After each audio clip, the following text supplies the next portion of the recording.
আসসালামু আলাইকুম, সকলকে আমন্ত্রণ আনন্দ টিভির রাতের সংবাদে। আপনাদের সঙ্গে আছি আমি ছোঁয়া খন্দকার। চাঁপাইনবাবগঞ্জের শিবগঞ্জ উপজেলায় ধান বোঝাই একটি ট্রলি উল্টে খাদে পড়ে নিহত হলেন 9 জন। বৃহস্পতিবার গভীর রাতে দাইপুকুরিয়া ইউনিয়নের সোনাপুর বারিকবাজার এলাকায় এ দুর্ঘটনা ঘটে। শিবগঞ্জ থানার অফিসার ফরিদ হোসেন জানান, বরেন্দ্র অঞ্চল থেকে ধান কেটে 12 জন কৃষক ট্রলিতে করে ধান নিয়ে বাড়ি ফিরছিলেন। পথে শিবগঞ্জ উপজেলার দাইপুকুরিয়া ইউনিয়নের সোনাপুর বারিকবাজার এলাকার ভাঙা ব্রিজ নামক স্থানে পৌঁছালে ট্রলিটি নিয়ন্ত্রণ হারিয়ে পার্শ্ববর্তী খাদে পড়ে যায়। সে সময় ঘটনাস্থলেই 7 জন মারা যান এবং পরে চিকিৎসাধীন অবস্থায় আরও 2 জনের মৃত্যু হয়। বাগেরহাটের মোরেলগঞ্জে ঘুমন্ত মা বাবার পাশ থেকে নবজাতক সোহানাকে চুরি ও হত্যার ঘটনায় শিশুটির বাবা সুজন খান সহ 3 জনকে পুলিশ হেফাজতে নিয়ে জিজ্ঞাসাবাদ করা হচ্ছে। বুধবার বিকেলে পুলিশ তাদের মোরেলগঞ্জ থানায় নিয়ে আসে। জিজ্ঞাসাবাদের জন্য আনা অন্য 2 জন হলেন সুজনের ছোট ভাই রিপন ও ভগ্নিপতি হাসিব শেখ।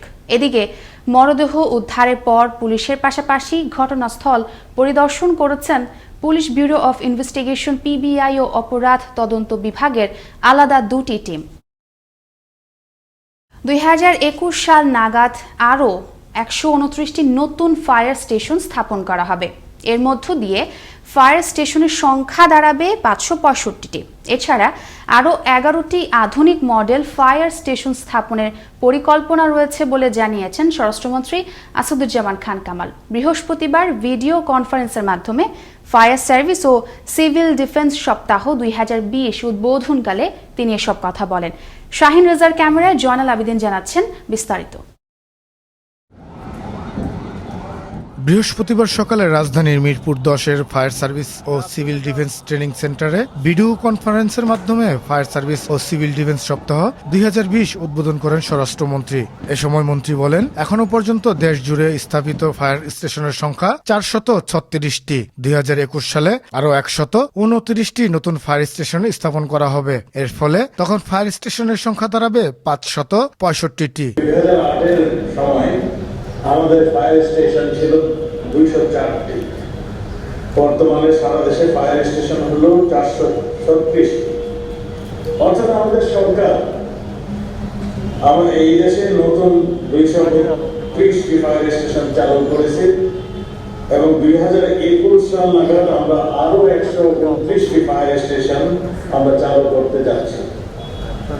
তখন ফায়ার স্টেশন সংখ্যা হবে মোট 565। ফায়ার সার্ভিসের জনবল বাড়াতে সরকার কাজ করে যাচ্ছে উল্লেখ করে তিনি বলেন, সরকার ক্ষমতায় আসার আগে ফায়ার সার্ভিসের জনবল ছিল 6175 জন, এখন আছে 13100 জন। এই জনবল 25,000-এর অধিক করার জন্য কাজ চলছে। ফায়ার সার্ভিসের জনবল বৃদ্ধিতে আমরা কার্যকর ব্যবস্থা গ্রহণ করেছি। 2009 সালে এই প্রতিষ্ঠানটির মোট জনবল ছিল 6175 জন। বর্তমানে জনবল হয়েছে 13,100 জন। এগুলি সবই সম্ভব হয়েছে মাননীয় প্রধানমন্ত্রীর দূরদর্শিতার জন্য। তিনি যে প্রত্যেকটা উপজেলাকেই এই দুর্ঘটনা নিয়ন্ত্রণের জন্য, এই অগ্নি যাতে নিয়ন্ত্রণ করা যায় সেই জন্যই তার এই দূরদর্শী সিদ্ধান্ত ছিল। মানুষ ফায়ার সার্ভিসকে বিপদের বন্ধু মনে করে মন্তব্য করে মন্ত্রী বলেন, সড়কে বা নদীতে যেখানে দুর্ঘটনা সেখানে ফায়ার সার্ভিসের কর্মীরা সেবা দিয়ে মানুষের পাশে দাঁড়িয়েছেন। আমি মনে করি এই ফায়ার সার্ভিস ও সিভিল ডিফেন্স সপ্তাহ পালনের মাধ্যমে কর্মীদের পেশাগত দক্ষতা বাড়বে, প্রশিক্ষণ পরিকল্পনা প্রস্তুতি দুর্যোগ মোকাবেলায় আনবে গতি। এই প্রতিপাদ্য নিয়ে বৃহস্পতিবার থেকে সারা দেশে শুরু হয়েছে ফায়ার সার্ভিস ও সিভিল ডিফেন্স সপ্তাহ 2020। জয়নাল আবেদিন, আনন্দ টিভি, ঢাকা। চুয়াডাঙ্গার জীবননগরে উথলি সোনালী ব্যাংক শাখায় দিনে দুপুরে ডাকাতির ঘটনায় জড়িতদের কাউকে ছাড় দেয়া হবে না বলে জানিয়েছেন খুলনা বিভাগের ডিআইজি খন্দকার মহিদ উদ্দিন। বৃহস্পতিবার দুপুর 2টায় চুয়াডাঙ্গার শিল্পকলা একাডেমি চত্বরে বিট পুলিশিং সভায় যোগদান শেষে সাংবাদিকদের প্রশ্নের জবাবে একথা বলেন তিনি। আমি তো চাই না যে আমার রেঞ্জের মধ্যে কোনো মানুষ, ব্যাংক তো দূরের কথা, একটি মানুষ নিরাপত্তাহীনতায় থাকবে, সেটি আমি চাই না। আমরা আমাদের একেবারেই যে অপরাধ করবে বা অপরাধের সাথে যারই সংশ্লেষ থাকবে সে চিহ্নিত হবে অপরাধী হিসেবে। সে কোথায় ছিল সেই অবস্থানটা তখন আর আমাদের কাছে মুখ্য নয়।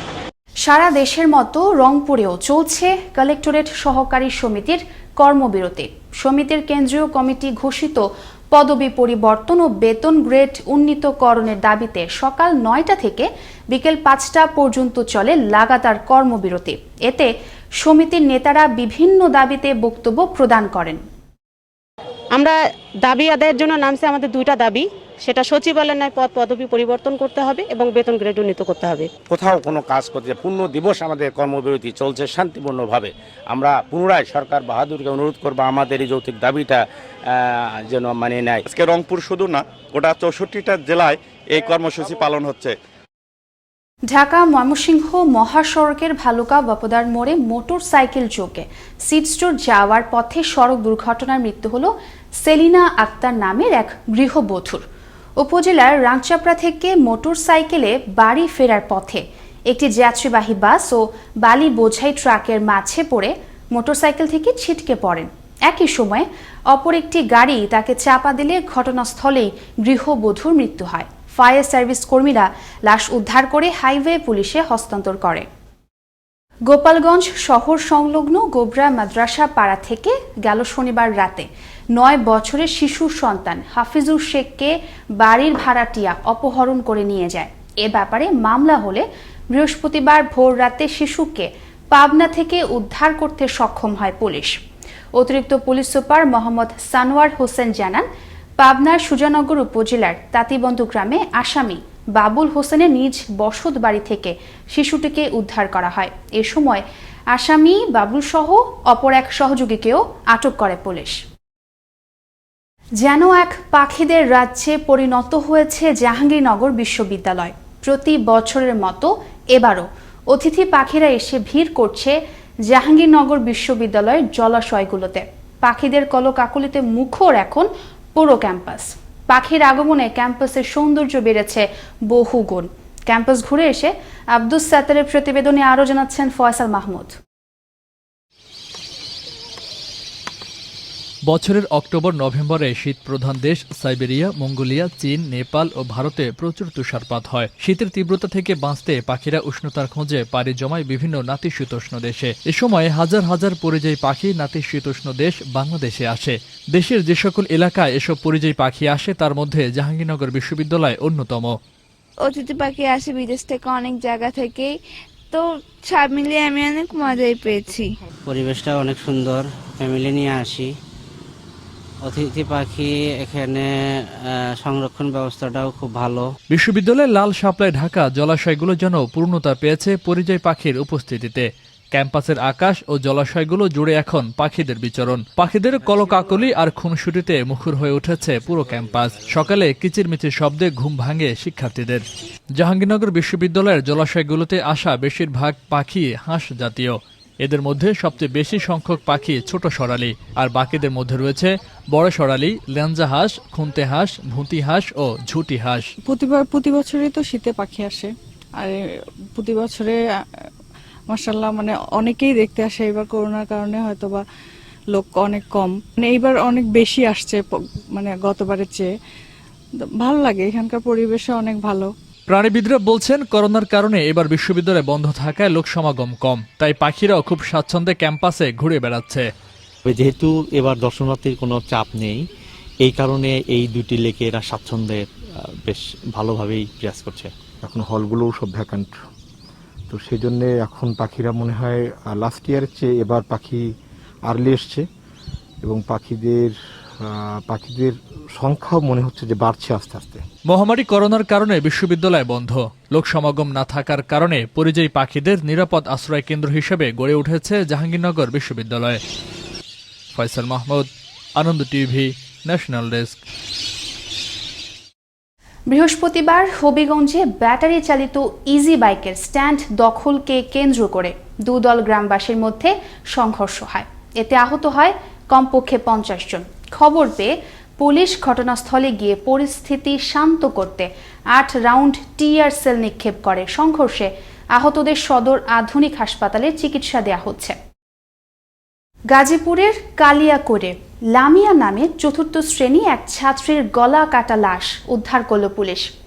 বাড়ির ভাড়াটিয়া অর্থের লোভে পড়ে এ হত্যাকাণ্ড ঘটিয়েছে বলে জানায় স্থানীয়রা। ঘটনায় স্বামী স্ত্রীকে গ্রেপ্তার করে বৃহস্পতিবার গাজীপুর জেল হাজতে পাঠানো হয়। ঘটনার পর ঘটনাস্থল পরিদর্শন করেছেন গাজীপুর জেলা পুলিশ সুপার শামসুন নাহার এবং অতিরিক্ত পুলিশ সুপার জহিরুল ইসলাম সহ প্রশাসনের ঊর্ধ্বতন কর্মকর্তাগণ। করোনা ভাইরাসের দ্বিতীয় পর্যায়ের সংক্রমণ ঠেকাতে লক্ষ্মীপুরে মাস্ক না পরে বাইরে বের হওয়া ব্যক্তিদের জরিমানা করেছেন ভ্রাম্যমাণ আদালত। বৃহস্পতিবার দুপুরে শহরের চক বাজার সড়কে ভ্রাম্যমাণ আদালত পরিচালনা করা হয়। এ সময় ২৬ জনকে মোট ২,৬০০ টাকা জরিমানা করা হয়। নওগাঁ সদর উপজেলার হারিয়াগাছি গ্রামে স্ত্রীর সাথে প্রেমের সম্পর্ক রয়েছে এমন সন্দেহে তোফাজ্জল হোসেন নামের এক ব্যক্তিকে মধ্যযুগীয় কায়দায় গাছের সাথে বেঁধে পিটিয়ে হত্যার অভিযোগ উঠেছে স্থানীয় দিলদার ও তার পরিবারের বিরুদ্ধে। এ ব্যাপারে নওগাঁ সদর থানায় দায়ের করা হয় একটি হত্যা মামলা। এ ব্যাপারে পুলিশ সুপার প্রকৌশলী আব্দুল মান্নান মিয়া বলেন, আসামিদের গ্রেফতারে অভিযান চলছে। এই ছিল এখনকার মতো। করোনা থেকে আপনি এবং আপনার পরিবারকে সুরক্ষায় রাখতে সরকারি নির্দেশনা মেনে চলুন। জরুরি প্রয়োজন ছাড়া বাসা থেকে বের হবেন না। আনন্দ টিভির সর্বশেষ সংবাদ এবং বিনোদন সবার আগে দেখতে ভিজিট করুন www.facebook.com/AnandTVBD এই পেজে। ধন্যবাদ সকলকে, শুভরাত্রি।